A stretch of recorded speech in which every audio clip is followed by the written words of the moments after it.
За сайн байцгаана уу сонсогчдоо та бүхэнд энэ өдрийн мэндийг хүргэе. Гэт Монгол энэ удаа болохоор Монгол улсын нийслэлээс тэгшээ. Токиотоос дэги мэдчилж байна. За энэ удаа амралтаараа Монгол ирж байдаг юм байж байна. Монгол гоё юм тий. Тэ сэрүүхэн болоод эхэлсэн байна. Гэтэ амар их хуртай буруутай тийм болцсон байна. Жохон намар орох гэдэг. Гэтэ гоё л юм л да Монголд ирсэн болохоор. Тийм. Японд нөгөө энэ жил жоохон бороотой байгаа шүү дээ. Бороо орж байгаа хэрэглэн. Гэтэ арай нэг жоохон халуун бол эхэлж байна. Зөв. За хоёлаа шууд ном руу орохоо. Би чамд Монголын сан сайхны дараа ярьж өгье за.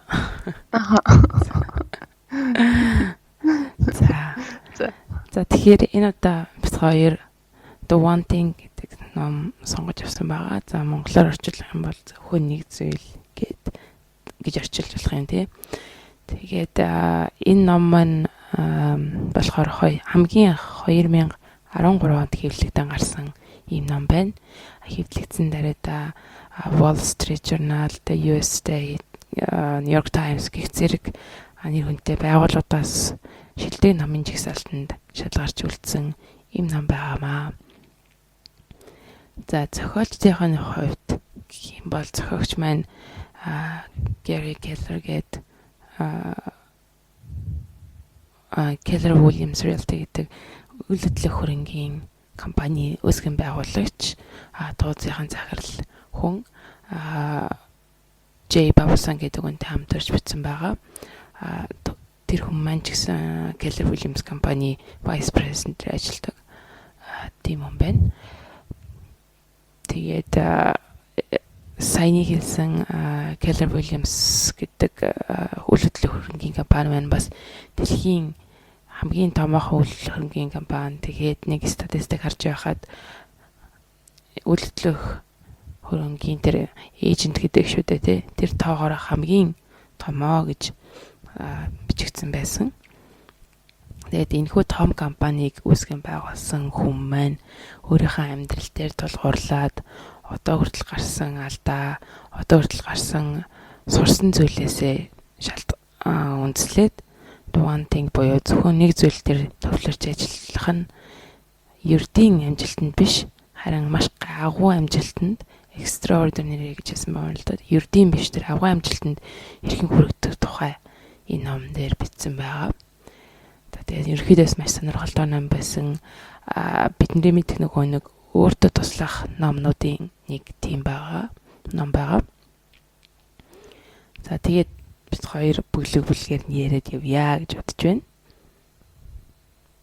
За тэгээ хамгийн эхний бүлэг маань болохоор Devonte ингээд ягаад нэг зүйл төвлөрөх нь чухал гэдэг талаар гардаг. Тэр нөгөө сая хэллээ гайхалтай үр дүн авчрахад юу хийх хэрэгтэй гэдэг талаар номж энэ ном дээр гол нь нэг зүйл төвлөрөх нь чухал гэдгийг тайлбарлахдаа нөгөө Паретогийн онолыг ашигласан байдаг л да. Тэгээ Паретогийн онол зарим мэдж байгаа нийт одоо хүчин зүйлийн 20% нь буюу одоо их цөөнх нь нийт үр дүнгийн 80% авчирдаг гэдэг тийм онол байдаг шүү дээ. Тэгээд энэ нь болохоор олон янзын зүйлээр батлагддаг. Гэхдээ яг нөгөө заавал 20-80 байх албагүй нөхцөл байдлаасаа шалтгаалаад 30-60 гэдэг юм уу тий. Эсвэл 30-70 гэдэг юм уу 10-90 гэдэг юм 10-80 гэдэг юм гэх мэтчлэнгээр өөрчлөгдөж болно. Гэхдээ хэлгээд байгаагаа санаа маань болохоор тийм маш цөөнх одоо тийм жижигхэн чухал зүйлүүд нь том үр дүн авчирдаг юм аа. Тэр цөөхөн чухал зүйлүүдэд олох хэрэгтэй гэдэг санаа байна.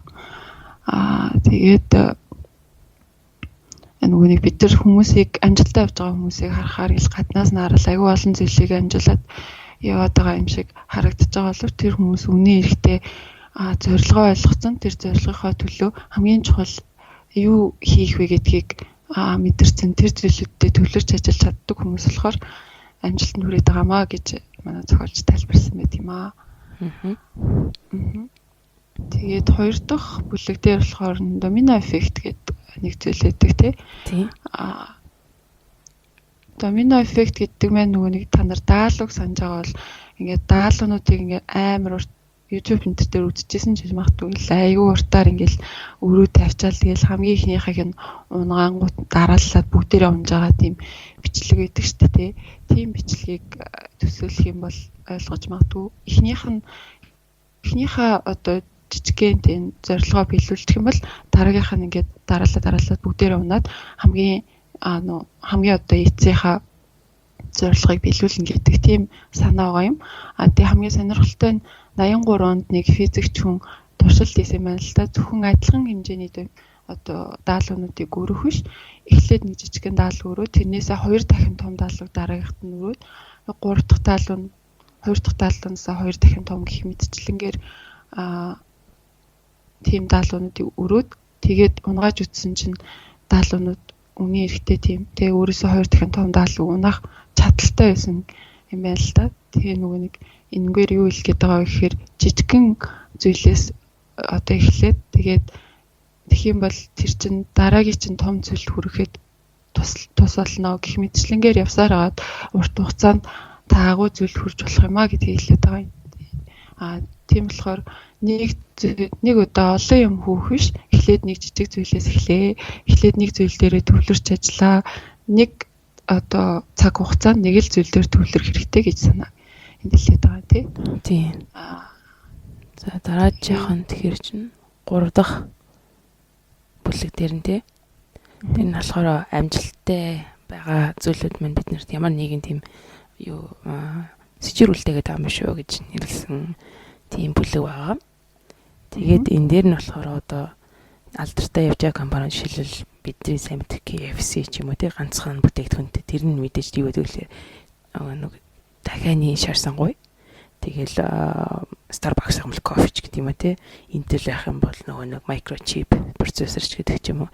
Гэх мэтчлэнгээр ерөнхийдөө алдартай авиа компаниуд зөвхөн нэг бүтээгдэхүүний барьж аваа тэрэн дээр фокус хийгээд зөвхөн тэрнийг зүйлээ маш сайн баажих төлөө явсан байдаг гэж хэлсэн байдаг. Тэгээд одоо бас нэг өөр нэг жишээ гэх юм бол Apple-ийн жишээ байгаа юм л да. Steve Jobs компаниас гараад тэгээд буцаж ирэх тэр үед Apple компани ерөнхийдөө нэг 340-50 бүтээгдэхүүнтэй байсан гэж хэлсэн байдаг. Тэгээд Steve Jobs буцаж ирээд эндээсээ яг л хэрэгтэй бүтээгдэхүүн дээр зөвхөн төвлөрч ажиллаад хэрэггүй зүйлийн бүр хаяа гэдэг тэр зүйлийг шийдвэр гаргасан. Тэгээд хамгийн сүүлд нь 10 дахь бүтээгдэхүүнийг гаргаж ирээд үлдсэн бүтээгдэхүүнд үгүй гэж хэлээд хассан байгаа. Тэгэхээр олон зүйл дээр төвлөрөх биш, яг гол зүйлээ барьж авсан гэдэг нь энэ санааг хэлж байгаа юм. Тэгээд мэдээж ялангуяа орчин үеийн үед маш их юм одоо мэдээлэл биднэрт өдөр тутам тулгараад олон тийм сонголт хийхийг шаардж байгаа. Бүр ингэж орилсоор байгаа гэсэн шүү дээ. Тэгэд яг сайн харах юм бол хамгийн чухал одоо хийх ёстой зүйл хамгийн чухал мэдээлэл маань хашгирдаггүй. Тэр олон тэр одоо мэдээлэлд ингэж бүрхэгдсэн байдгаа. Тэрийг тийм учраас хамгийн чухал зүйлээ зөвөр сонгож аваад тэр олон зүйлээс салгах хэрэгтэй гэсэн тийм санааг хэлж өгсөн байгаа. За тэгээд ерөнхийдөө ийм 3 бүлгээрээ нэг зүйл төвлөрөх гэдэг зүйл чухал гэдгийг юм тайлбарласан байгаа юм. Тэгээд тэрний дараа ерөнхийдөө 3 бүлэг эхэлж байгаа. 3 одоо том хэсэг эхэлж байгаа. Тэр хин хэсэг нь болохоор энэ нэг зүйл төвлөрөхөд саадуулдаг 6 худал зүйл. Тэгээд хоёр дахь нь болохоор үр бүтээлтэй болоход юу хэрэгтэй вэ? Үнэн гэж юу юм бэ гэдэг талаар тэгээд хамгийн сүүлийнх нь өөрийнхөө боломжийг нэг харах гэсэн тийм эсүүдээс бүрдэж байгаа юм. Тэгээд хоёулаа эхлээд тэр 6 худал зүйлийн талаар ярья тий. За тийм. Эхнийх нь болохоор бүх зүйл тэгш хандах хэрэгтэй гэдэг тийм бодол байж магадгүй. Тэр нь бол худлаа гэсэн санаа ойлгомжтойгоор тайлбарлах юм бол бид нар нүг одоо өдөрт хийх зүйл гэл нэг чагсаалт гаргачаал тэр чагсаалтыг бүгдийг нь хийх ёстой, бүгдийг яг нөгөө эргэтгэж ёстой, адилхан амжуулах ёстой юм шиг бодоол зүтгээд идэг штэ тий. Тэр нь бол үнэндээ тийм биш. Тийм дотор ч эренб дараал байх хэрэгтэй. Зарим нь бол ирээдүйд чамайг амжилтанд хүргэж ямар ч хамаагүй зүйлүүд явж байгаа. Дээрээс нь нөгөө to-do list буюу тэр хийх зүйлийн дараалал гэдэг маань чамайг олон чиглэл рүү одоо цангааж байгаа болохоор эцсийн дүнд алинд нь ч нэг сүртэй амжилт үзүүлэхгүйгээр дуусах магадлалтай. Тийм болохоор тийм to-do list байгаас илүү амжилтанд хүргэх лист хэрэгтэй. Тэр лист нь болохоор зорилгынхоо төлөө юу хийх хэрэгтэй гэдэг, өдөр болго юу хийх хэрэгтэй гэдэг хитгэн одоо чухал зүйлийг бичсэн. Тийм нэг зорилготой тийм лист байх нь чухлаа гэж хэлээд байгаа юм. Тэгээд олон янзын зүйл биш. Тэр нэг зүйл, нэр чухал зүйлдээ яагаад ингэж төвлөрөх хэрэгтэй гэж хэлээд байгаа юм бэ гэвэл тэр том зорилготой хүрэхийн тулд та мэдээж хэрэг тодорхой нэг чадваруудыг өөртөө эзэмсэн байх хэрэгтэй болдог. Тэр чадваруудыг эзэмшихийн тулд бусад зүйлээс илүү тэр чадвартай зориулах цаг хэрэгтэй болно. Тэгээд өдөр болгон тодорхой хэмжээний цагийг тэр нэг зүйлдээ зориулаад явж идэл та мэдээж хэрэг чадвар чинь үүснэ. Тэгээд үр дүн багаар харагдаж эхэлнэ. Тэр үр дүндээ урамшаад тэгээд одоо улам тэр нэг зүйлдээ одоо төвлөрдөг болоод тэгээд явдаг тийм сайкл бий болж байгаа юм л доо. Тийм болохоор одоо өдөр болгоо нэг зүйлдээ, нэг чухал зүйлдээ төвлөрөх хэрэгтэй. Бүх зүйл адилхан биш гэж хэлээд байгаа юм. Тийм тэгээ саяын дээр одоо эерэг үр дүн хараад эхлэнгүүт тэр нөгөө бусад жижиг сажиг зүйлүүд чинь цаг хугацааны явцад нэг чухал биш байсан. Үндэ бол одоо хийхгүй байсан ч болох байсан гэдгийг нь харагдаад эхлэх болно гэж хэлээд байгаа юм аа. Тэгээд хоёр дахь худал зүйл нь болохоор multitasking буюу нэг зэрэг олон зүйлийг амжуулж болно. Тэр нь бол сайн юм аа гэдэг зүйл чинь үндэ худлаа юм аа гэж хэлээд байгаа юм. Тэгээ 2009 онд Стэнфордын профессор 260 гаруй оюутнууд дээр ингэ судалгаа хийж үзсэн байна л да. Multitasking буюу одоо нөгөө нэг зэрэг аюул олон зүйл амжуулаад идэг. Тийм хүмүүс нь жирийн хүмүүсээс хэрэг амжилттай байдаг байх нь гэдгийг харьцуулахын тулд хийсэн судалгаа байна. Тэгээд оюутнуудаа хоёр хуваацсан. Multitasking илүү хийж чаддаг оюутнууд тэндээ сайн биш гэж өөрийгөө боддог оюутнууд тэгээд харьцуулаад үзсэн чинь үндэ олон зүйл зэрэг хийж алинд нь ч тодорхой амжилт гаргадгүй оюутнууд нь нэг хэсэг болоод тэгээд нөгөө хэсэг нь болохоор хідэн зүйл төвлөрдөг боловч тэд нэртэй тодорхой хэмжээний үр дүн гаргадаг дүн өндөр идэх ч гэх юм уу тийм амжилттай байсан хоёр хэсэг гэж айгүй тийм ойлгомжтойгоор хуваагдсан болж таарсан. Ер нь яагаад энэ multitasking маань болдгүй бэ гэхээр хүн угаасаа нэг зэрэг хоёр тийм анхаарал айгүй төвлөрсөн зүйлийг хийж чаддгүй юм байна л да. Бид тэр буруугаар ойлгоод идэг жишээлбэл алхаж байгаа л яриад явж ахт чинь тий нэг зэрэг хоёр зүйлийг хийж болоод байгаа цаг хэмжиж байгаа үстэй яага болохгүй гэж бодож байгаа бол тэр хоёр зүйл чинь хоёулаа нэг их анхаарал төвлөрүүлэх зүйл биш болохоор болоод байгаа. Харин одоо ажил дээр ч гэдэг юм уу тий офис дээр ажиллаж ах чинь нэгэл олон зүйл хийх хэрэгтэй болдог. Тийм нөхцөл байдал олон зүйл зэрэг одоо анхаарал төвлөрүүлэх зүйл хийж хахад үндэ тэр олон зүйлийг зэрэг хийхийн тулд анхаарал чинь тэр одоо зүйлүүдийн дунд шилжих хэрэгтэй болдог. Зэрэг тархич нь нэг юм дээр ажиллаж чаддгүй болохоор ингээд шилжих хэрэгтэй. Тэр шилжих хугацаанд нэгдүгээрт цаг алдж байгаа, хоёрдугаарт алдаа гаргах магадлал аяга өндөр болж байгаа гэж энэ хэсгээр хэлдэг. Тийм тэгээд жишээлбэл одоо оффист ажиллаж байгаа хүмүүс нийт ажлын цагийнхаа 28% буюу одоо бараг 3/1-ийг нь тийм өөр таск өөр зүйл хийхэд одоо дунд нь шилжүүлж байгаа цаганда алдчихдаг юм байна л да. Тэгэхээр жоохон хайран байгаа үстэй тий. Ялангуяа орчин үед болохоор нэг CV-н дээр бичих тий чадруудын нэг болчиход байгаа шүү дээ. Зарим одоо компаниудын шаардлаган дээр нь multitasking хийх чадвартай байх хэрэгтэй. Тийм амар орчинд ажиллах чадвартай байх хэрэгтэй гэх мэтчлэн бараг л нэг тийм хэрэгтэй чадвар гэдэг байгаа. Энэ ном дээр бичснээр ахын бол харин ч эсрэгээрээ энэ бол сайн зүйл биш юм аа гэд тэгээд тайлбарласан байгаа тий. Ялангуяа орчин үед нөгөө компьютертэй ч улмал олон зүйл зэрэг хийх боломжтой болоод эхэлж байна. Тийм. Дээрээс нь нөгөө нэг имэйлээ одоо бид нар өөртөө ч мэдгүй байнга шалгаал. Эсвэл нөгөө смартфоноо хэрвээ алертын яачих юм бол notification хийгээл тий. Байнга шалгуулж гал. Тий. Ер нь тэгээд нэг ажил хийж авах үедээ даалтгах хийчихгүй бол хэцүү тий. Тэр айгаа нэг зүйлд төлөрөх тэр үеэр ерөөхдөө төлөрмөр байгаа үед ажил дээр байх юм бол би энэ цаг дээр юм ижаа гэж блоклоод ч юм өөр өрөөнд ороод суугаад тэгэхгүй бол хамт ажиллаж байгаа хүмүүс чи ирээл юм асуугаал нэг ингээл төлөрчөд дарах чи ирээл юм асуугаал тэгээд ахаар аюу хэцүү юм байлээ. Тэгээд блоклчвал зүгээр юм аа гэх нэг тийм бас нэг хэсэг дээр хэлжсэн.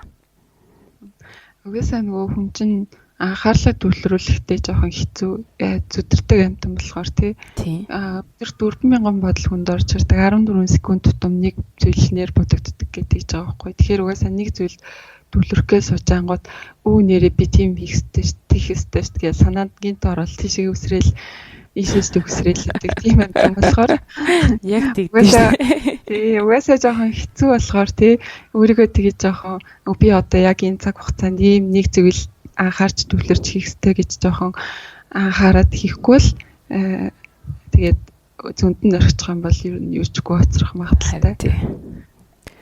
Энэ бол нэлээ үнэн юм шиг санагдсан. Энэ хэсэг бол. За дараагийн 3 дахь тий бидний итгэдэг худлаа зүйлээ гэх юм бол тэр нь болохоор disciplined life буюу дэг журамтай тийм амьдрал нь амжилтанд хүрэх юм аа гэж хүмүүс итгэдэг болооч энэ худлаа юм аа гэсэн тайлбар байгаа. Тэгээд за ингээд ерөөдөө ингээд нэг амжилттай явж байгаа хүмүүсийг хараалахаар бүх амьдрал нь ингээд дэг журамтай хийх юм аа ингээд яг цагт нь хийдэг ч гэдэг юм үү те. Өглөө босоод хүн болгонгүү тэгээд тэргээл те. Тиймэрхүү байдлаар маш юм хатуу дэг журамтайгаар амьдэрдэг юм шиг харагддаг. Тэгээд энэ номон дээр тайлбарсан нь яг үний хэрэгтэй яхан бол тийм биш ээ гэж тэр дэг журмаас илүү дадал зуршлал нь илүү тухайн хүмүүст одоо нөлөөлөлт аваа гэж хэлсэн байгаа. Тэгэхээр мэдээж дадал зуршлал гэдэг маань тийм амархан хүнд ингээд ороод ирдэг зүйл биш. Дадал зуршилтай болохын тулд мэдээж нэг хэсэг бол нэлийн дэг журамтайгаар өөрийгөө ингээд чанга бариад ч юм уу те компани корпорац чанга барих тэр шаардлагатай. Нэгэнтээ бий болсон дадал зуршил бол багын нэрийг зарцуулагдаа тэрэнд нэг төвлөрөхгүй байсан ч аяндаа хийгддэг зүйл болдог учраас дэг журам гэхээс илүү тэр дадал зуршилтай болох явцдах дэг журам түүнээс цаашлаад дадал зуршил гэдэг маань илүү чухал юм аа гэдэг тэр санааг ерөөдөө хэлж байгаа юм. Тэгээд за номон дээр бичснээр бол нэг жоохон тийм судалгаа нэр үндэслэн гаргаснаар нь байх юм бол нэг шин дадал зуршлыг олж авахд ойролцоогоор 66 хоног шаардлагатай байдгаа гэж бичсэн байсан. Тэгээ мэдээж ямар дадал зуршлыг бий болгох чинь одоо жишээ хувь хүний дадал зуршил дотроо ч гэсэн маш олон төрлийн дадал зуршил байгаа. Байгууллагын дадал зуршил дотроо ч гэсэн олон төрлийн дадал зуршил байгаа.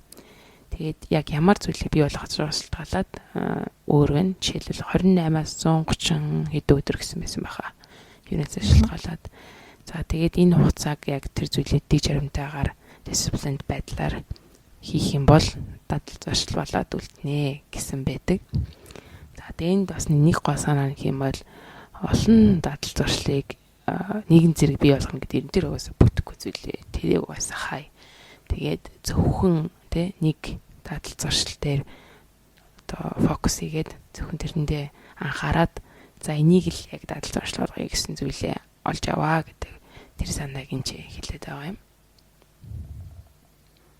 Тэгтээ одоо тэр нэг дадал зуршил чинь мэдээж тэр тодорхой нэг 2 сар ч юм уу те сая хэллээ 66 хоногийн дараа дадал зуршил чинь болсны дараа харин дараагийнхаагаа эхлүүлж болно. Нэг зэрэг 2 дадал зуршлыг олж авах боломжгүй.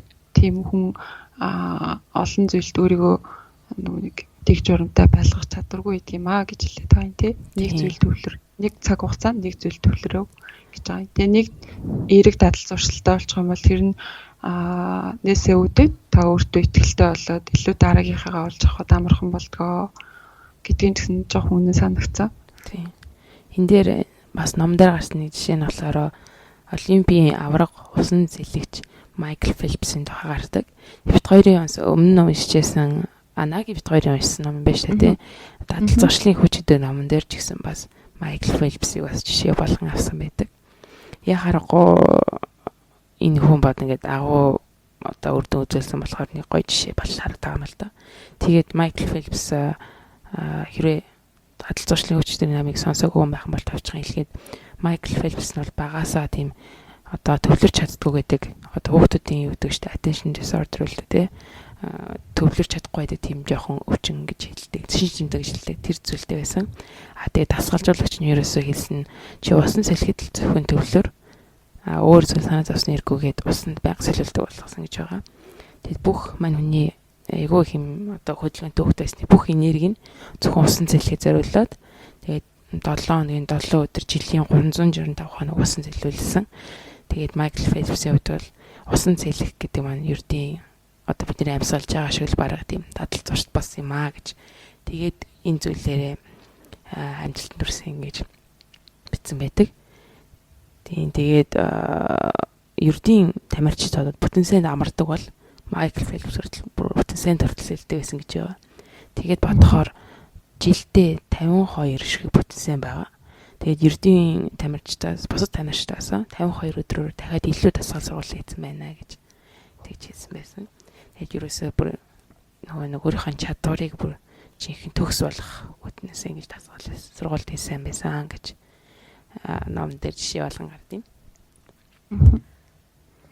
За тэгээд дараагийн маань худал зүйл болохоор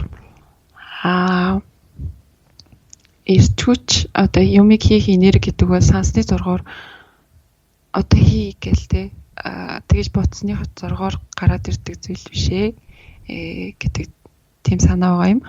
Хүн угаасаа нөгөө унтаж амарч хоол унд идэж өөрийгөө энерги одоо цэнгэлж тэгжээж тэр энерги чинь бий болно. Тэгээ тэр энерги чинь одоо цагийн явцад те юу хийхээс хамааран хэтэрхий энерги шаардах зүйлээ бол тэр энерги ч одоо хурдан дуустдаг ч юм уу эсвэл угаасаа ингэж ирийн ажиллаа хийж явж байсан ч гэсэн ер нь яг 13 цагийн дараа бол ямар ч одоо нэг өөрийгөө дайчлах зүйл хийх чадваргүй болж эхэлнэ. Тийм. Тийм болохоор олон цаг ажиллах угаасаа үр дүнгүй гэж хэлээд байгаа юм л да. Тэгээд одоо энд нэг туршилт хийсэн байдаг л да. Хүмүүсийг ингээд нэг өрөөнд оруулаад талыг нь 7 оронтой тооцоо ижлүүлээ, талыг нь 2 оронтой тооцоо ижлүүлээ. Дараа нь нэг парти руу оруулаад юу идхийг харсан чинь 7 оронтой тооцоо ижлсэн хүмүүс нь толгоо жоохон ажилуулсан болохоор парти руу ороод шууд одоо десерт идэл амттай мэдээл жоохон жанк фуд маягийн мэдээл ихэлсэн.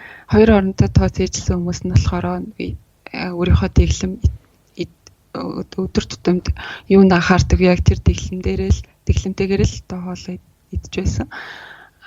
Гэдгээс одоо юу харагдаж байгаа гэхээр нөгөө хитрхи хүнд таск хийжэнгүүт энерги маань багасаад тэгээд тэрийгээ сэлбэхийн тулд өөр ирэхгүй нөгөө физикийн хувьд хоол унд те тэр сэлбэх зүйлээ ингээд хүсэж эхэлдэг юм байна л да. Тэгээд нөгөө илүү их хэрэгтэй те десерт өөр ирэхгүй идчихдэг ч юм уу гэх мэдчлэн тийм нөгөө энерги маань ер нь тийм зүгээр байж байгаад цагийн ирэхэд эсвэл юу хийхээс хамаарат уурчдаг зүйл байнга сансны дургаа одоо гаргаад ирэхэл гараад ирчдэг зүйл биш тийм.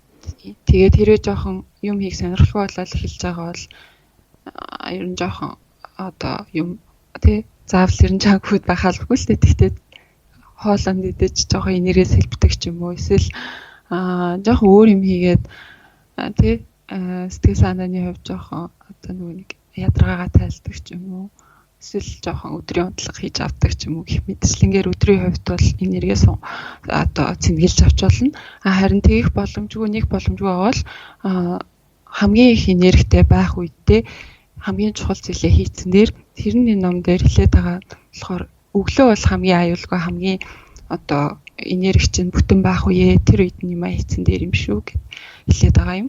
Ихэнх амжилтанд хүрсэн хүмүүс бол өглөө эрт босдог хүмүүс байдаг. Өглөө одоо тий үүрээр бас бол юм амжуулцдаг хүмүүс байдаг гэд.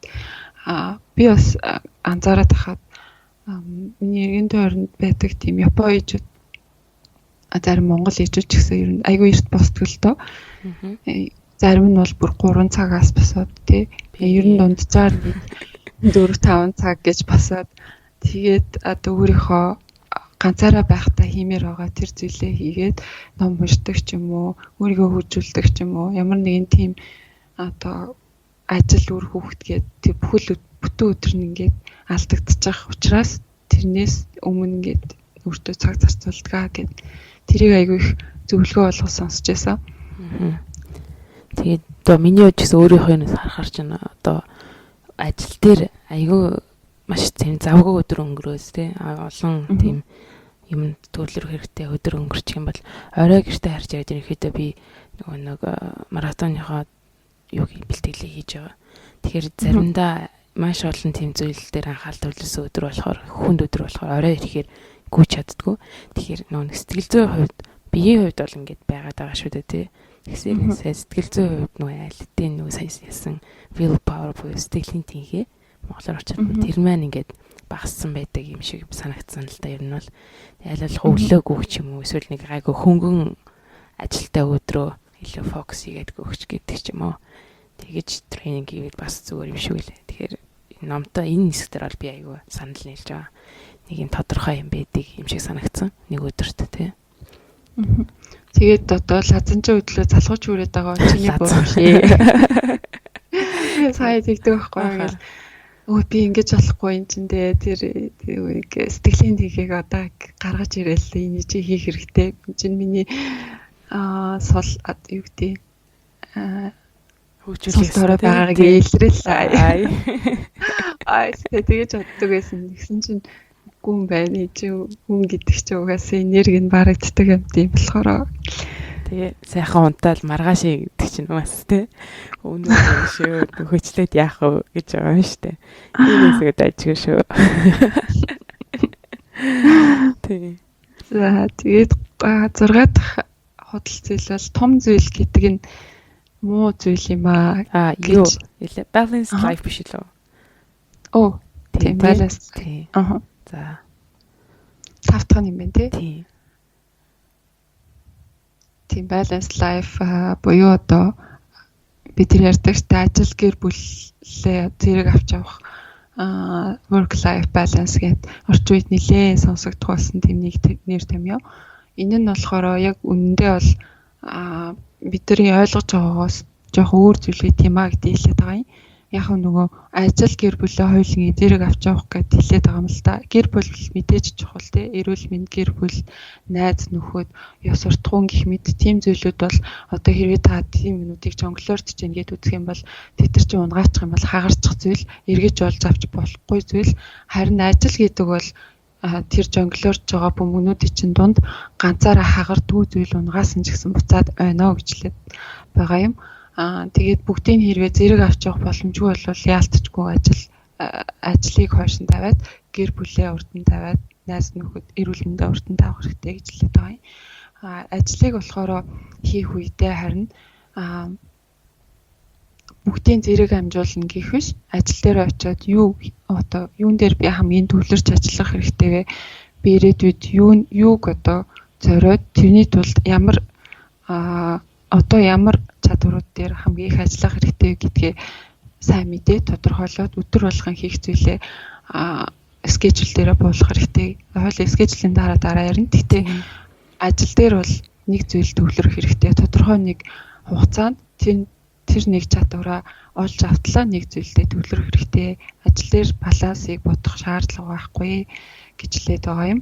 Тэгвэл нэг зүйлийг анхаарах хэрэгтэй нь ажлыг удаан хийх шаардлагагүй. Сая хэлсэнчлэн нөгөө удаан хийх угаасаа нөгөө нэг хүний төвчээрийн хязгаар тий энергийн хязгаар гэж байгаа болохоор ажлыг удаан хийх тусмаа үр дүн багтаа болно. Дээдл нь одоо 8 цаг ажиллаад ч юм уу тий 10 цаг ажиллаад ч юм уу гэд болгоортой яг нөгөө судалгаанууд үүдэг шүү дээ. Олон цагаар ажилладаг хүмүүс угаасаа эрүүл мэнд нь муу байдаг. Жишээлбэл 11 цаг ажилладаг хүн зүрхний өвчнөөр өвдөх магадлал нь бусад хүнээс 67% их байдаг ч гэдэм юм уу. Би бас өөр судалгаа үзэж байхад 12 цаг дунджаар одоо ажилладаг хүмүүс, сууж ажилладаг хүмүүс хичнээн одоо бусад цагаараа дасгал хөдөлгөөн хийгээд ч гэсэн эрүүл мэндийн учирч болох тэр гар цөхрлийг ерөөсөө нөхөж чаддгүй гэд гарч ирсэн. Тэгэхээр удаан сууж ажиллах угаасаа бид маш хор хөнөөлтэй тэр ажлаа аль болох баг цагт үр бүтээлтэй хийхдээ анхаарч тэрийг суралцах хэрэгтэй юм байна. Тэгээд сая хэлсэнчлэн гэр бүл бол нөгөө нэг нөхөддгүү зүйл болохоор гэр бүлийг ямар ч нөхцөлд орхигдуулж болохгүй. Эрүүл мэндийг ч гэсэн ямар ч нөхцөлд одоо хойшин тавьж болохгүй, ямар ч чухал ажил байсан гэсэн. Тийм. Зохиогч манаас тийм. Зохиогч маань өөрөө бас амьдрал дээрээ тий маш завгүй хүн байсан боловч гэрэлдээ цаг зарцуулах хэрэгтэй гэдгийг бас чухалчилж хэлээд өөрийнхөө туршлагаас энэ бүхнийг хэлсэн байгаа. Тэгэхдээ ер нь олгон болгоон тий чухал гэдгийг ойлгож байгаа гэж бодож байна. Нөгөө нэг анхаарахгүй ингээд орхилдог болохоос шүү дээ заримдаа. Тий. За тэгээд дараачих нь худал зүйл бидний иддэг худал зүйл гэхээр нь болохоор том зүйл чинь муу юм аа гэдэг тэр зүйл чинь худлаа гэж байгаа юм л да. За тэг энэ дээр юу хэлэх гээд байна гэхээр хүмүүс ерөөхдөө ихвчлэн том зорилго тавихаас айдаг тэгээд учир нь юм бол том зорилго гэдэг чинь маш их хүч хөдөлмөр зарцуулна. Тэгээд угаасаа бүтэхгүй юм шиг харагдана. Тэгээд мэдээж эндээ том зорилготой хүрэхгүй байх магадлал тий биелэхгүй байх магадлал өндөр. Тэгэхээр нөгөө одоо failure тий бүтээгүй гэдэг юм хийж чадаагүй гэдэг тэр үр дүнгээс хүмүүс айдаг учраас ихвчлэн том зорилго тавьдаггүй тэр нь муу зүйлээ гэж ихвчлэн итгэцэн байдаг гэж тий тэгээд тэрэн дээр нь хэлэхэд бол тэр нь буруу зүйл юм аа. Том зорилготой байхгүй байх юм бол бидний өнөөдөр хийх гээд байгаа тэр агуу үр дүнгууд чинь хүрэхгүй маа гэж. Тэг яг жижиг зорилго тавьж байгаа юм бол энэ нэлээс бол тодорхой хэмжээнд үр дүн мэдээж хүрнэ.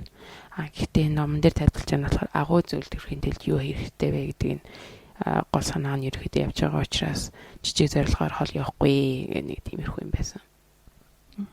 Тэгээд том зорилго тавьж байгаа бол угаас тэр зорилготоо хүрэхгүй байсан ч гэсэн эцсийн дүнд тэрэндээ тэмүүлээд өөрийгөө хөгжүүлж байгаа болохоор илүү томоор хөгжин, далааттай хөгжин гэсэн үг тий.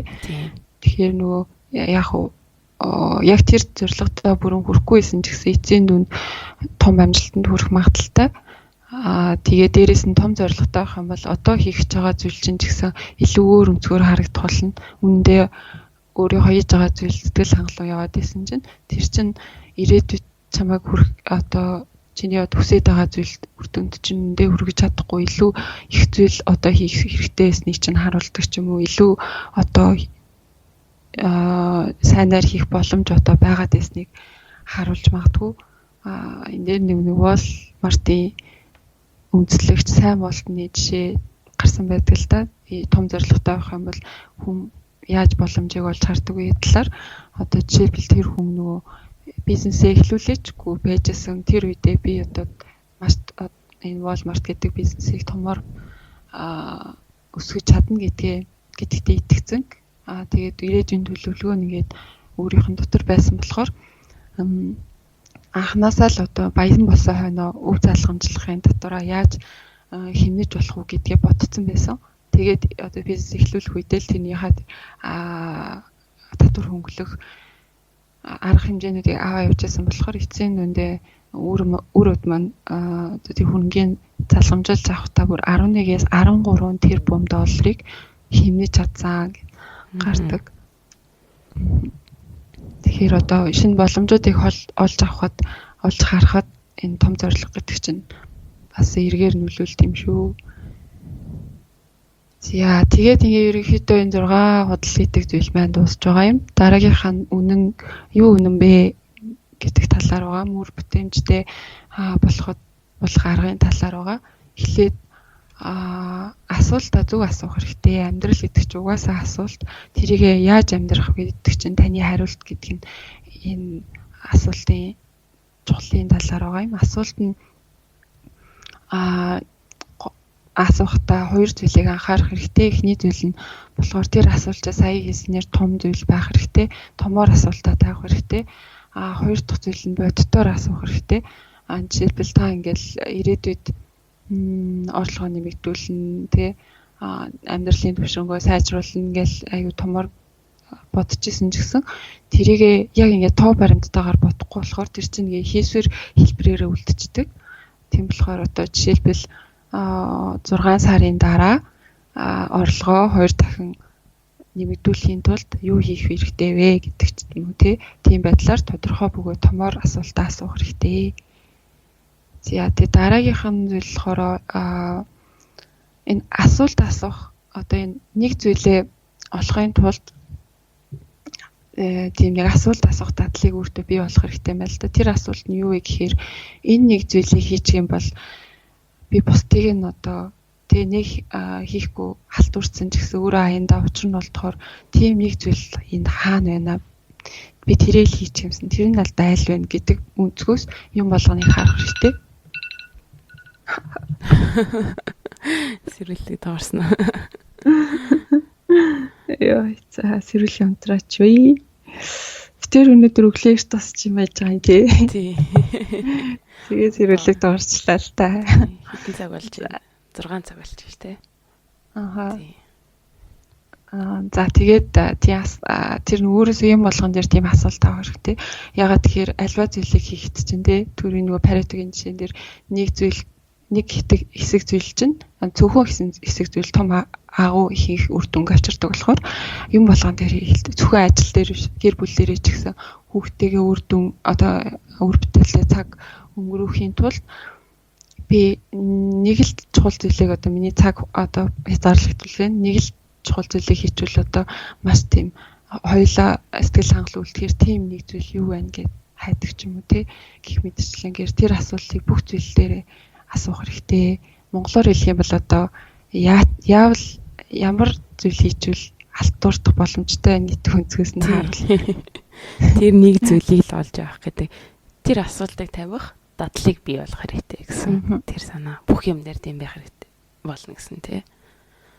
Яг хөө эхлээл зүгээр тэрийг хийгээд эхлэх ч угаасаа хүн болгон хэцүү л ах л та. Гэтэ яг толгойдоо санаад авчихгүй юу тий. Тэгээд явж идэл ч өвөө нэг тим яригадаад байсан гэд хийгээд үдсэн чинь үр дүн гардаг ч юм уу. Заавал өөрийгөө өвчлөхгүйгээр толгойдоо хийгээд авчих хэрэгтэй. Тий. За тэгээд тэр асуултанда яаж хариулах талаар тий 3 төрлийн хариулт байдаг.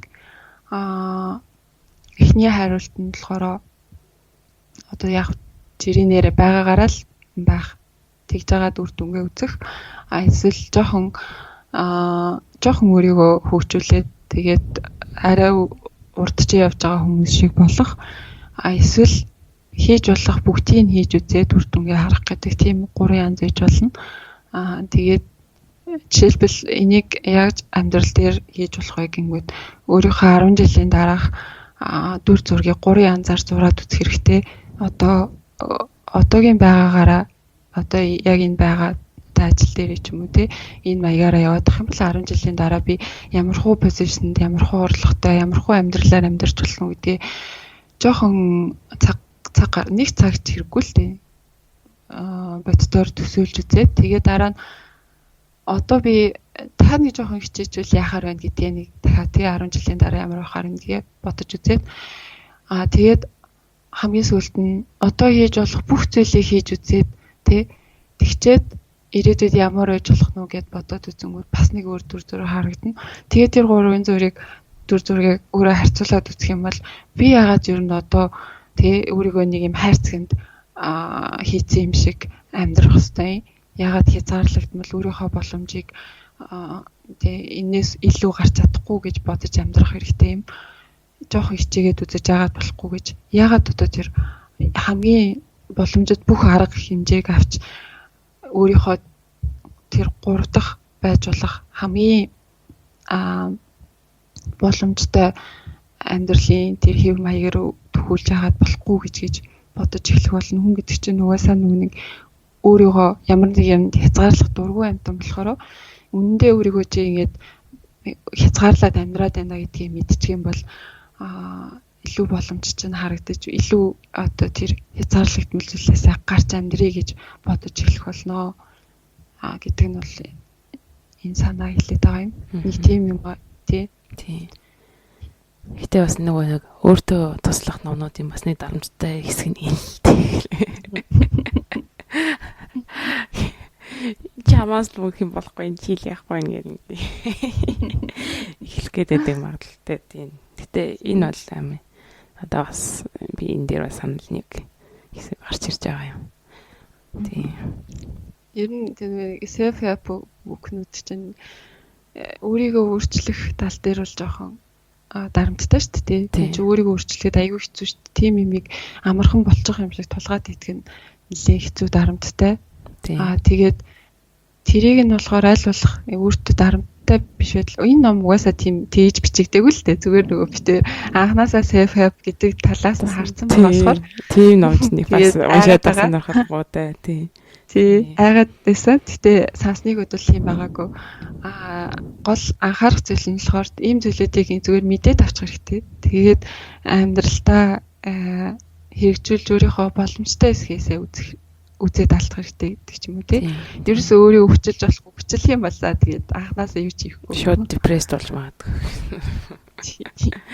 За тэгээд одоо 3 дахь хэсэг буюу хамгийн сүүлийн хэсэг рүү орох чинь.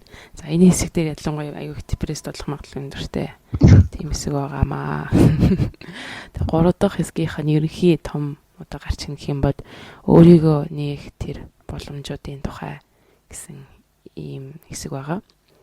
За энэний хамгийн ихнийх нь болохоор зоригтой амьдрах гэж эхэлж байгаа юм. Тэгээд ном дээр гардаг баг хамгийн ихний үйлбэр нь одоо тэр нь болохоор таны хувь заяа гэдэг чинь таны хийж байгаа тэр одоо сонголт болон шийдвэрүүдээс шалтгаалдаг. Тийм болохоор тэр сонголт шийдвэрүүдийг гаргахын тулд агуу том зоригтой байгаад тэрнийхээ төлөө тэрнтэйгээ амьдрахад тэр агуу амжилтанд хүрэх юм аа гэдэг тийм өгүүлбэрээр хэлж байгаа юм л да. Тэр нэг гол санааг нь ойлгосон. Энийг сонс ячаад уншчаад Джеф Безос юуг санаад орсон шүү дээ. Чи гэдэг бол чиний өөрийн чи хийсэн сонголтууд өөртөө юм аа гэх. Тий. Нэг ихтгэл дээрээ тэгж ярьсан байдаг шүү дээ.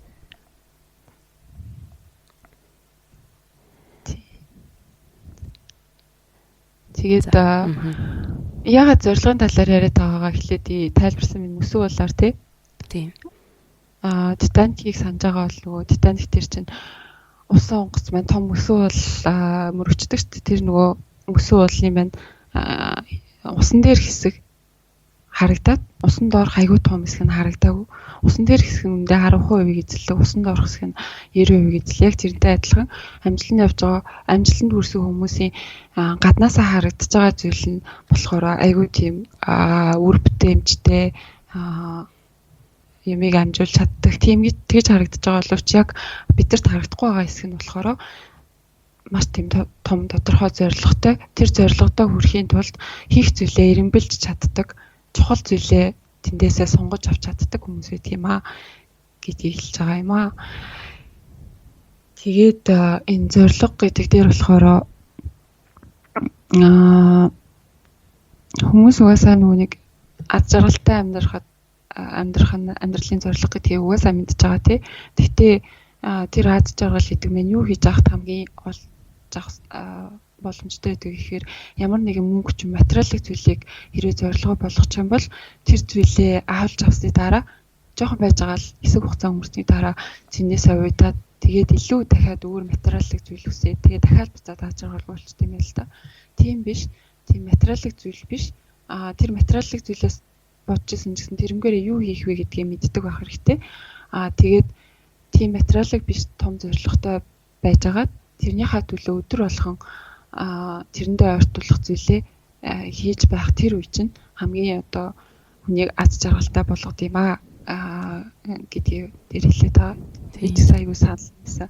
Тэгээд амьдралдаа тодорхой нэг юм бодцсон нэг тийм хүрхийсэн гэж одоо жоохон өсөж мөрөддөг мөртлөө тэрнтэйгээ ямар ч холбоогүй зүйл хийгээд ивэл хүн тэгэл өдөр ирэх тусам тэгээ сэтгэлээр унаал хэрэв ажил чинь ямар ч тэр өнөө тавьсан зорилго чинь хүргэх тус болох ямар ч зүйл байхгүй байх юм л тэгэл өдөр болгон би юу хийгээд байгаа юм болоо гэлээ бодвол сэтгэлээр унсаар агаал сүултээ ямар ч тийм нэг шинээр юм ихлүүс сэтгэлийн тэнхээ ирч хүчгүй өөртөө итгэлгүй болдог ч юм уу тий.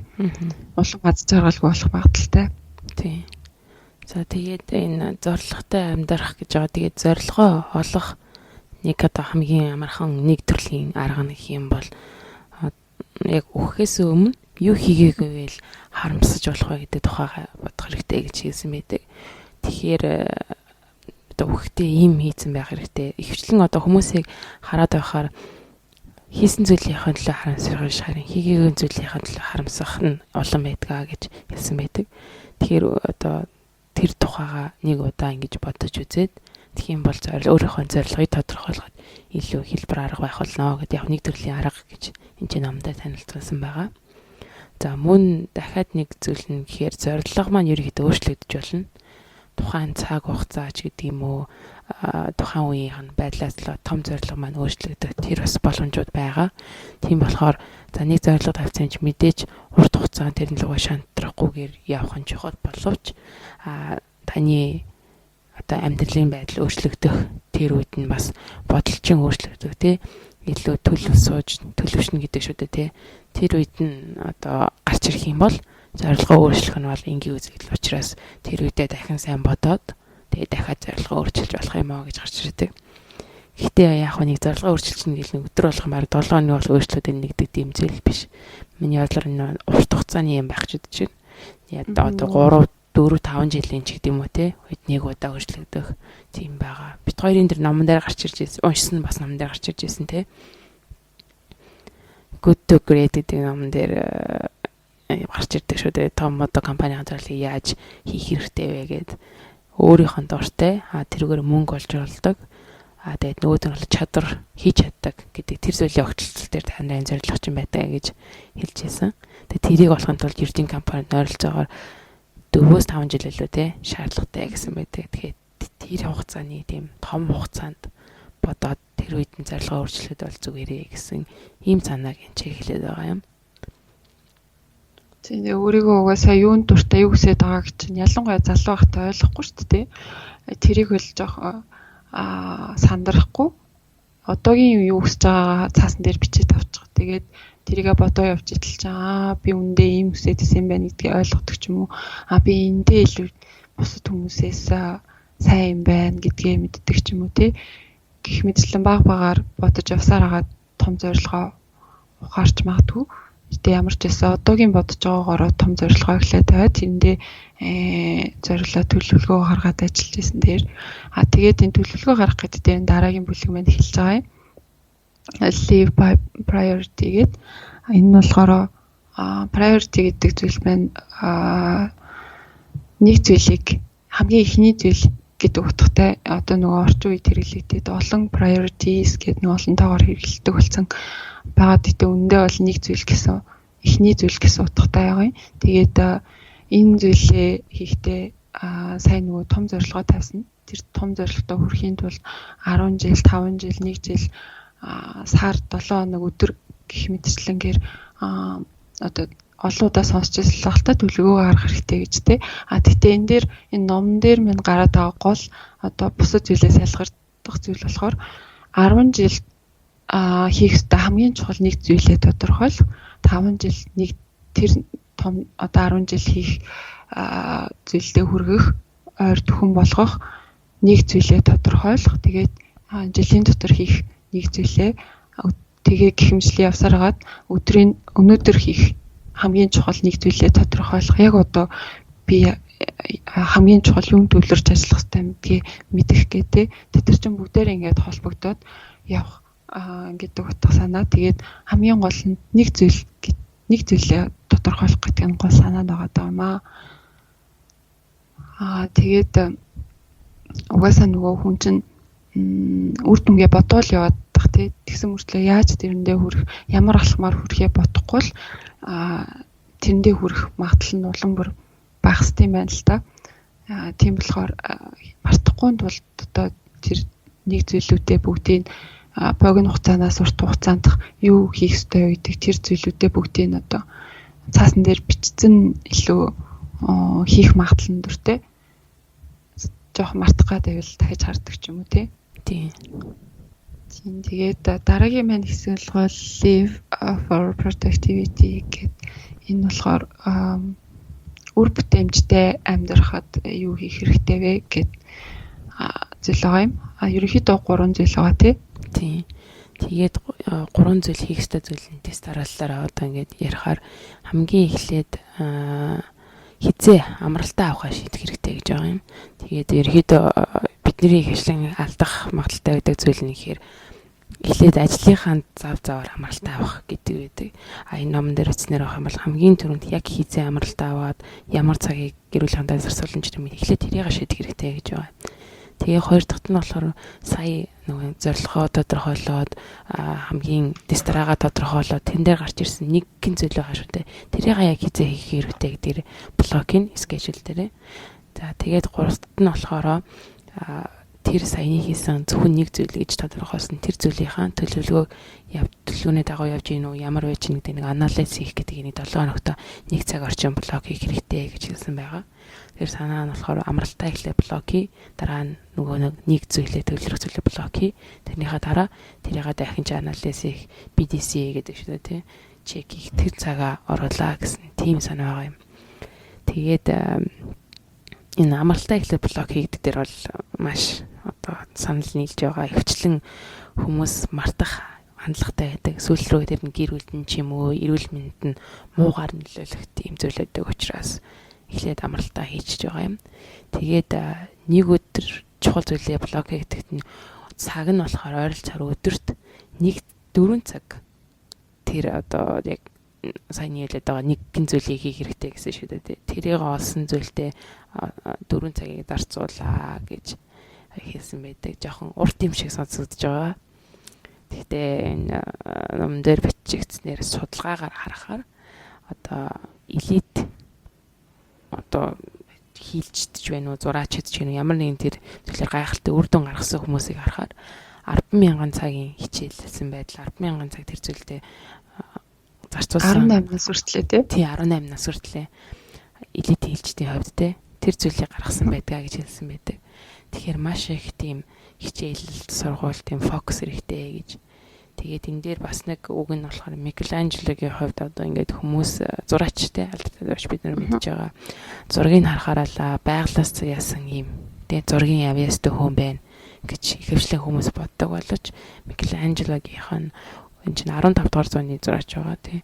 Өөрийнх нь үгээр хэлсэн нь болохоор хэрвээ та нар миний бүтээлийг тий зургийн галерейд биш харин эсрэгээр яаж зурж байгааг нь харсан байсан бол миний зурганд хизээж итгэхгүй байгалийн авьяастай гэдэгт итгэхгүй байсан гэж маш их цаг зарцуулж маш их хөдөлмөр гаргаж олон зүйл дээр алдаа гаргаж хийсний үр дүнд нэг зураг нь бүтсэн байдгаа гэж хэлсэн байдаг. Тийг бас нэг саяхан Микеланжелогийн зургийн үзэсгэлэн үзсэн юм шиг байлаа шүү дээ. Да Винчи хоёрын тий. Тийм танай ажлыг чинь ойролцоо үзсэн. Тэгээд 7 сард Микеланжело Леонардо да Винчи хоёрын хар зургийн үзэсгэлэнгийн гарцсан Токиод ирсэн. Тэгээд нөгөө тэр хүмүүсийн шавнар болон өөртөө яаж нэг зураг нэг бүтээлийг гаргахын тулд одоо скетч хийдэг байсан, хар зураг олон янзаар зурж үздэг байсан. Нэг ингээд бүгдийн одоо норг гэх юм уу те тэдрийг нь бүгдийг гаргаад тавьсан байгаа юм л та. Тэнгүүд чинь амар олон янзаар оролдож үзсэн. Бидний сайн мэддэг зургнуудын ардл ямар олон норг байсан. Тэр одоо зураг төрөхийн тулд ямар олон янзаар оролдож үзэжсэнүүдийг харж байгаа юм л та. Ил хамрын нэг уртцгаж үзэл богиносгож үзэл эсвэл одоо нэг дээрээс нь зурж доороос нь харж зурж үзээч тийм үү те. Эсвэл ингээд гарын хөдөлгөж үзэл амар олон нөгөө slow motion шиг юм болж байгаа юм л да. Бараг л хөлийн ингээл бүр миллиметр ял өөр өнцгөөс ингээл хараад зурсан байгаа байхгүй юу.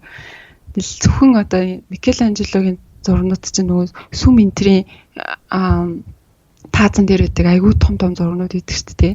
Тэр зургнуудын хүн болгон дээр нь тэгж ажилласан байгаа байхгүй. Амар олон хүмүүс байгаа шүү дээ.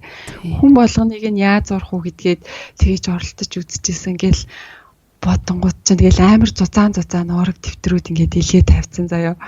Тэгэл нөгөө дээр үед чинь цаас ховор байсан болоод тэр үү те цаасныхаа өнцөг булан болгоныг ингээд ашиглаад амар их ноорог хийцэн ингээл айгүй их юм бичсэн, судалсан. Да Винчи энтер бол бүр ингээл угаасаа шинжлэх ухаанч хүн байсан болоод ч тэр бүр ингээл тэрийг хараад ёо гэж бодсон.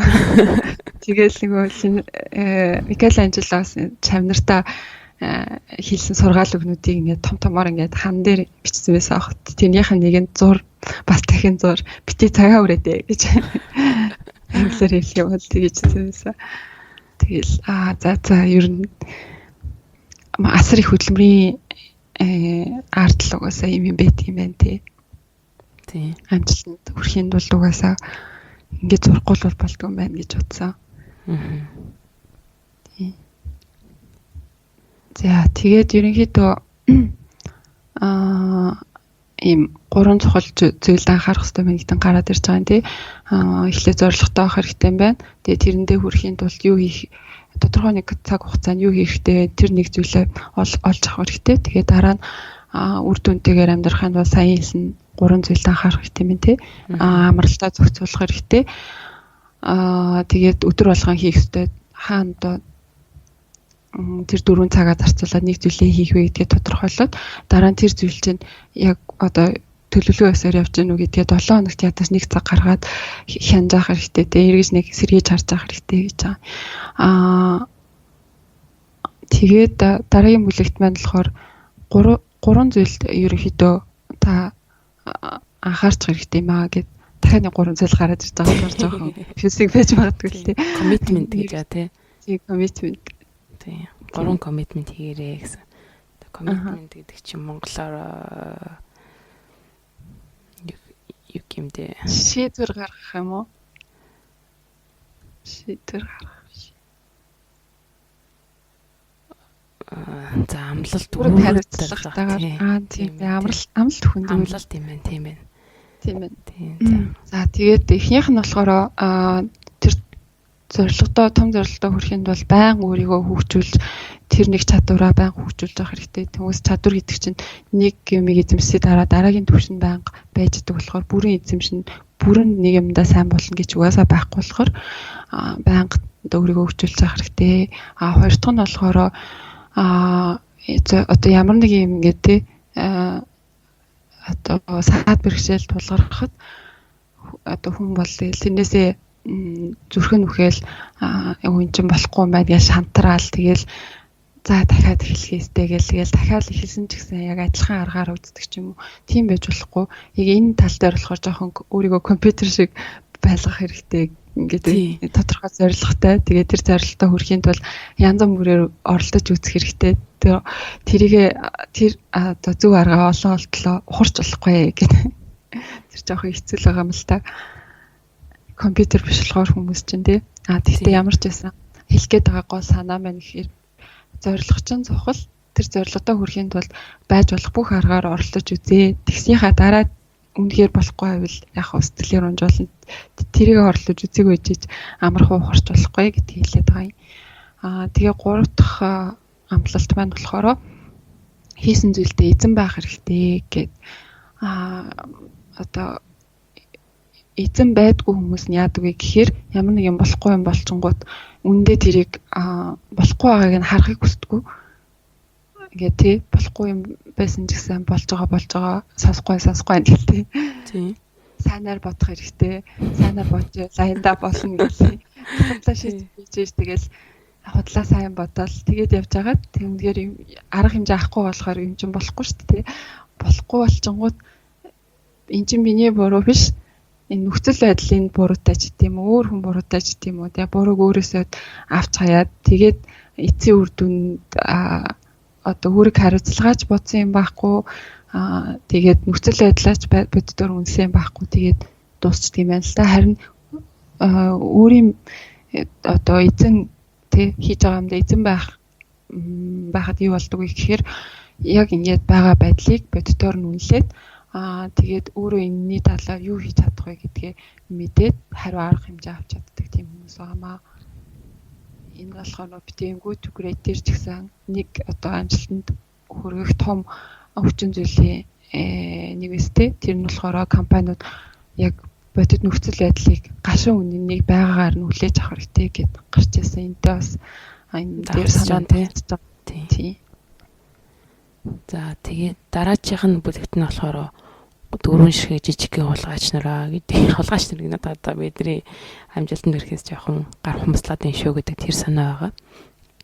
Тэгээд энэ дөрвөн санаагийнх нь эхнийх нь болохоор үгүй гэж хэлж чадахгүй байдал нь бас асуудал төрөгдгээ гэж хэлсэн байдаг. Тэгээд түрүүнд ярьсан тэр Steve Jobs Apple-ийн жишээн дээр гарахад сая 350 бүтээгдэхүүн Steve Jobs-ыг ирэх хүртэл байсан тэр бүтээгдэхүүнээс Steve Jobs ирсний дараа 10 бүтээгдэхүүн болгон буруулсан гэсэн байсан. Тэгэхээр өөрөөр хэлбэл үлдсэн 340 бүтээгдэхүүнд үгүй гэж хэлээд хайсан байгаа. Мэдээж тэр хооронд нь тэр дунд нь алдагдсан боломжууд iPhone-оос илүү одоо амжилтанд хүрэх байсан ч юм уу мэдэхгүй тэр шилдэг санаанууд дотор нь байгаа боловч тэр бүх зүйлд үгүй гэж хэлсэн.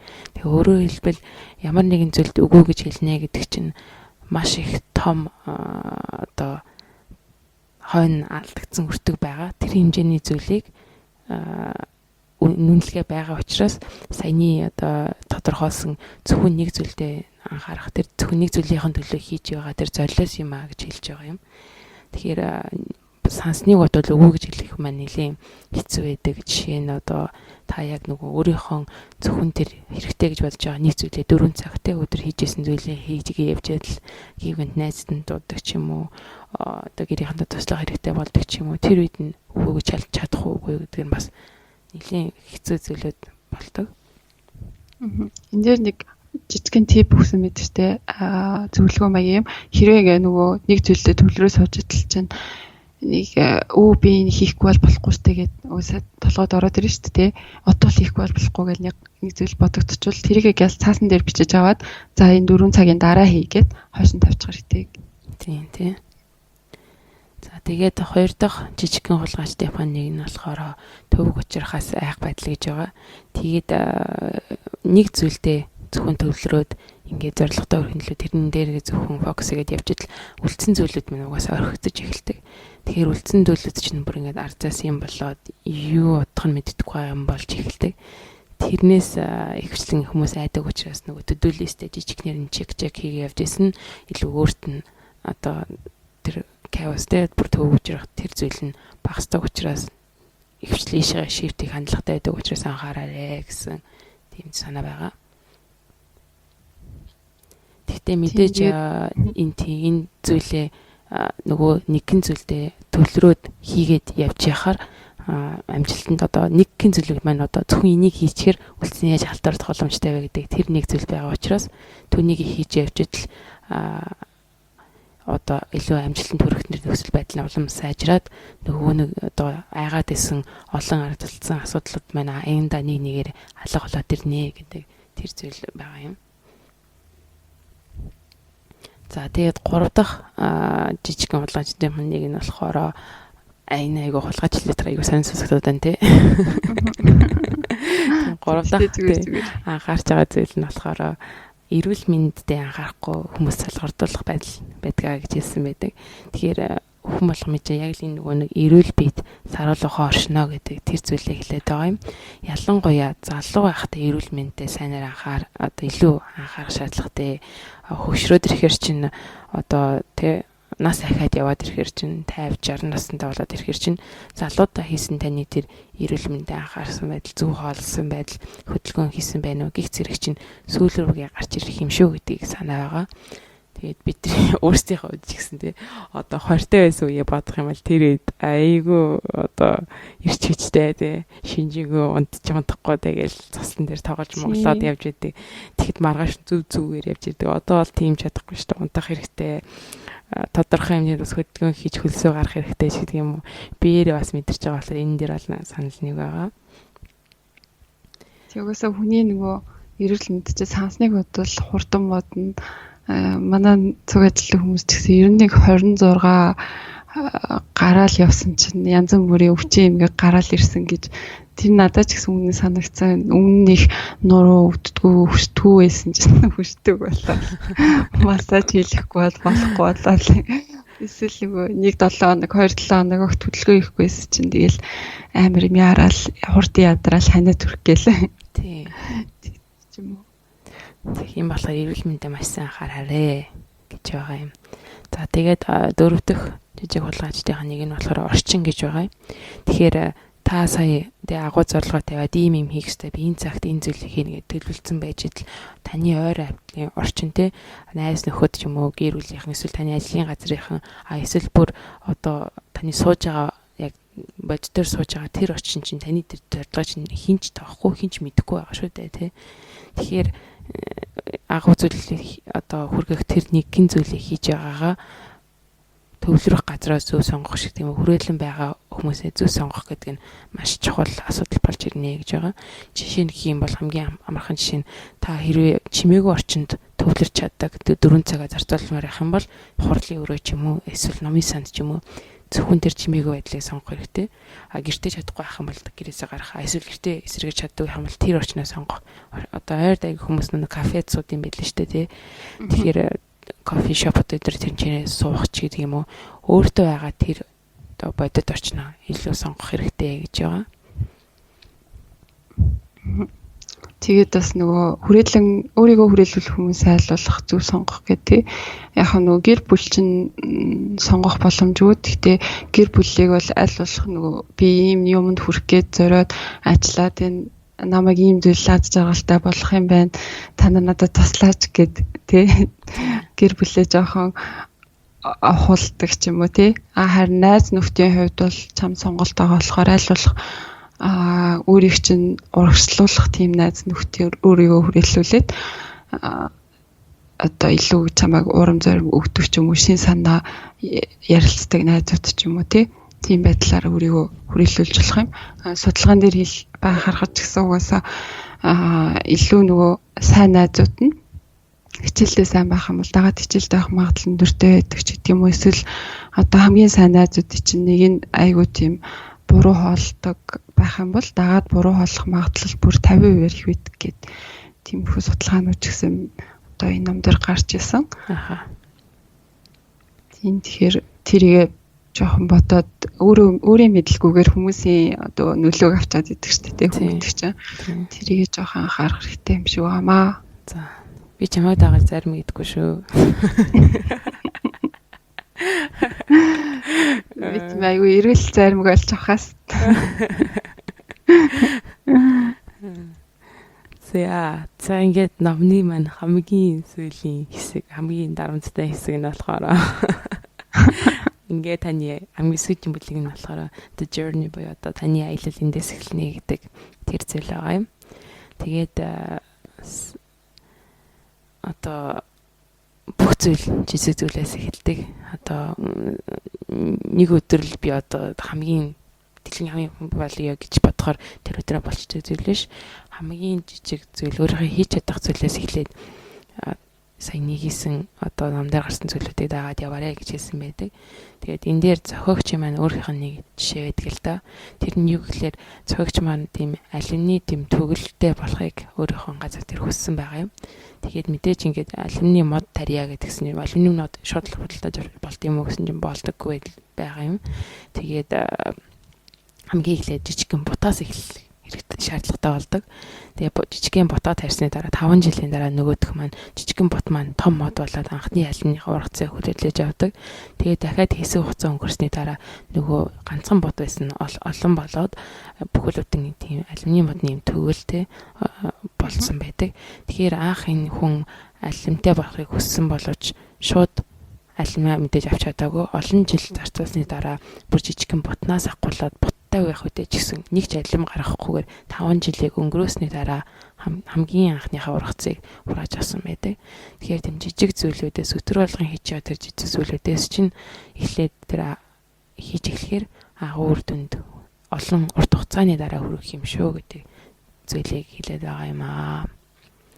Тэгээд хамгийн сүүлд нь болохоор харамсахгүйгээр амьдрах гэдэг том санаа гарч ирдэг. Сая түрүүнд хэлсэнчлэн хүн ер нь хамгийн сүүлд нь харахаар ихэвчлэн юу хийсэн зүйлдээ биш харин хийж чадаагүй зүйлдээ харамсдаг. Тэгэхээр хийх ёстой зүйлүүдээ бүгдийг хийгээд ямар нэгэн тийм харамсахгүй байхаар хэмжээнд юмнуудаа хийх хэрэгтэй гэж нам дээр хэлж байгаа юм аа. Одоо бид нар чинь нөгөө дөнгөж 30 гарч байгаа хүмүүс олон байгаа бох тий 30 гараа хүмүүс ч олон байгаа бох. Гэтэ одоо харамсаж ивэл одоо харамсах хэрэггүй шүү дээ тий. Ер нь хизээж оройтойгоо найтаа эртээ болчиход бодоод сууж хахад би яагаад одоо дөнгөж 20 та 30 та байхдаа өнгөрсөн амьдралж харамсаж суусан юм болоо бүр ингэ тий айгу оройтсан гэж бодож исэн найтаа эртээ хүнээс харах юм бол айгу утгагүй шүү дээ тий. Тийм болохоор одоо харамсаж байгаа зүйлээ харамсахын оронд яаж тэрийг хийж болох вэ гэдэг талаас нь харах хэрэгтэй юм шиг байгаа юм. Тийм. Оройтойгоо. Тэгээд номны яг хамгийн сүүлжийнх нь үг нь болохоор тэгээд бүх зүйл танаас шалтгаалнаа гэд тэгээд дуустдаг. Тийм. Ер нь үнэн л дээ гэтээ. Аюу хүндөг. Аха. Энийг яасан дээр хаа зүгээр бүх зүйл өөрөө шалтгаална юм. Чи нөгөө өөрийгөө өөрчлөх шаардлагатай юм шиг бодоод жоохон би болохоор тэгдэх өөрийгөө өөрчлөх гэж хэлээд байгаа юм санагдаад аюу дарамттай санагддаг. Гэхдээ энэ ном дээр хэлээд байгаа санаа нь болохоор зөв сонголт хийх хэрэгтэй гэдгийг хамгийн чухал. Сонголт гэдэг чинь угаасаа ямар ч хүн байсан бүгд л сонголт хийж байгаа шүү дээ. Заавал өөрийгөө өөрчлөх шаардлага байхгүй. Тийм. Сонголтоо зөвлөх хэрэгтэй гэж хэлээд байгаа юм л та. Тийм. За, ингээд ном маань дуусч байгаа. Өөр чамд нэмэх юм байна уу те? Байхгүй юу? Байхгүй. Ааха. За, тийм ингээд ном маань дуусхыг гэж бодож байна. Бид хоёр аль болох цагтаа багтааж ярихыг хичээлээ. Тэгээд ном маань маш их таалагдсан. Өөртөө туслах номнуудын нэг төрлийн ном боловч толгойнхоо мухарт ингээд хаяа бодоод явж байхад зүгээр санаануудаас энэ дундаас гарч ирсэн. Тэгэхээр мэдээж өөрийгөө өөрчлөх шаардлагагүй яаж сонголтуудаа зөв гаргах вэ гэдэг ном дээр сая хэлснээр гаргасан байгаа. За тэгээд энэ удаагийн дугаар маань бас та бүхэндээ таалагдсан багчсан хэрэгтэй мэдээллийг авч ирсэн болов уу гэж найдаж байна. За тэгээд дараагийнхын дугаараар уулзлаа. Түр баяртай. Баяртай.